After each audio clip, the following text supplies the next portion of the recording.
ఏ కాలమున ధర్మమునకు హాని కలుగును, అధర్మము వృద్ధి నొందును, ఆయా సమయముల యందు శిష్టరక్షణ, దుష్ట శిక్షణ, ధర్మ సంరక్షణముల కొరకు ప్రతి యుగమున అవతారము దాల్చుచున్నాను.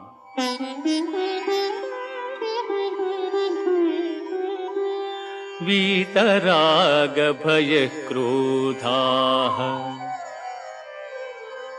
మన్మయా మాముపాశ్రితాః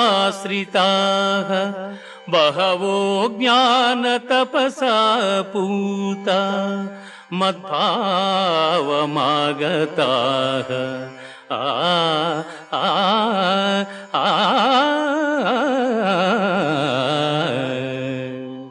అనురాగము, భయము, క్రోధము వదలి నాయందు మనస్సు లగ్నము చేసి ఆశ్రయించిన సత్పురుషులు జ్ఞానయోగము చేత పరిశుద్ధులై నా సాన్నిధ్యమును పొంది